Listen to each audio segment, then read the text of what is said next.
Hi, everyone. It is me, Sailor Pluto Tissa here, and today I'm going to make a film talking about, you know, a film talking about how I became the keeper of room and time. Now, a lot of folks don't really know how that happened. Now, there are many. Now, the Toei one, everyone didn't really give a background to how I became the keeper of room and time. And it was something that not even Deke and Cloverway even could talk about or didn't really talk about either. And if you think Viz did, think again, they did not.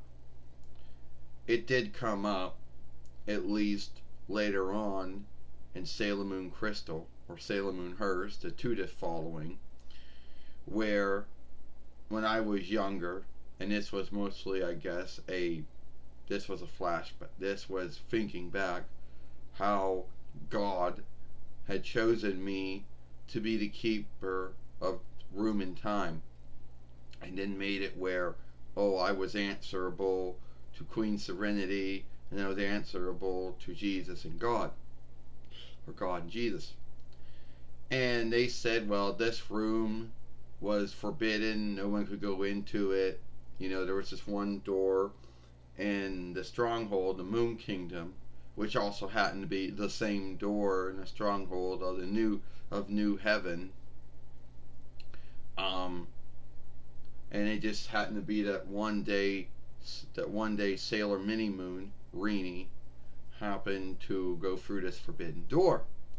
Now that may have been what happened in the first one, but Toei didn't want to bring that up, or that need be. That's what happened.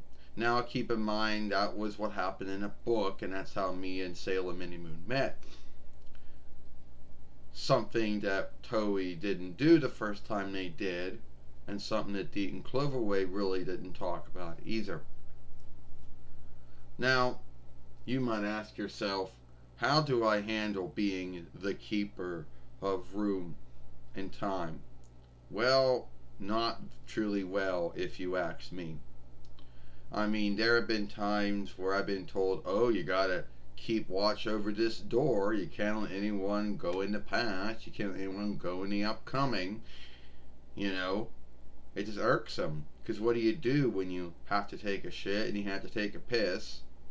You have to drink and you have to eat right. You gotta sleep. I mean, I'm woman-like, you know. So, I mean, I'm man-like or woman-like. So, yeah, you're going to do those things. The books never say. The drawing show never says. Only a lot of folks say, if I can never leave my stead, how did I do it? In the third following, Cloverway and Toei never come up with the answer. But I believe the answer comes up later on in Sailor Moon Crystal or Sailor Moon Hers, the two following, which says that Diana took my stead, and that's probably the grounds to how I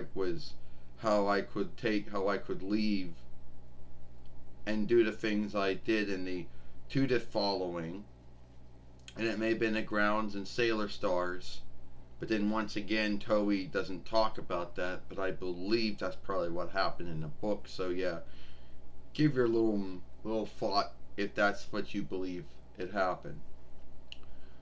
Um, you know, why did God choose? Why did God and Jesus choose me? Why did God choose me to be the keeper of room and time? Your guess is good as mine. You know, but I have been for a long time to come. And yes, even though I did show up in Sailor Moon R, no one really seems to know what R stands for, and I can make a whole film talking about that if you want. That I was already known as the keeper of room and time, and Luna and Artemis said that they heard a saga about a sailor fighter who was a keeper of room and time, kept to herself. Very few folks even knew her.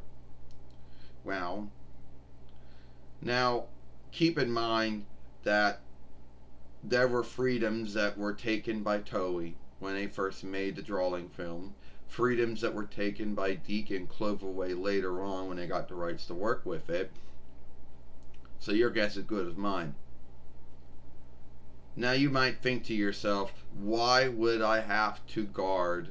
Why would I have to keep watch over the door of time and room if no one can go, if it's unlikely, because no one has the skill to go into the past or go into the upcoming. Why would it be, why was it so needed that I had to keep watch over it? I don't know, because there are some folks who have that skill, at least in Sailor Moon's world and many other worlds, so I would guess so. And folks are like, oh, well then, how did Sailor Moon go back to the past? Well, they said in the book that after we became friends, she took one of my time tools, and that's how she went back in the past. In Toei's first take, or Deke's take of it, or even Cloverway's take, there wasn't really that she had the tool. That I gave it to her, but told her never ever to work it because it was very truly harmful. And then one day she learned how to work it, and then she went back in the past. But then even then, that's not true, because they go to a back saga when all the sailor fighters are running with Rini. They say we got to get her somewhere well, and it's a claim that they went to me and I sent her back to the past. But you know, there's a lot of things that happened in Deaton, Cloverway, and Toei that it's not the same. Like there's freedoms. The book says one thing, they drew another, made another thing. Then the other drawing shows that they made later on say something else because they're being more near to the books, right? And I'm getting off track, but the grounds is I don't really know why I was chosen to be the keeper of time and room. It's a irksome work. And as I tell you, the only time you can ever take a break is when someone else takes your stead. And it mostly comes out of Diana doing it or someone else. If there's anyone else out there that has the work of watching over time and room, let me know. How do you deal with it? Alright, that's it for now. I, Sailor Pluto, Tissa, and I'll see you later. If you like this film, follow us over here at Sailor Moon for Life. Watch the other film we made yesterday over here, where Sailor Moon talked about the bug or flaw on YouTube or U-hole that makes, shuts off your thoughts. I, Sailor Pluto Tissa, hope you like this film. Bye.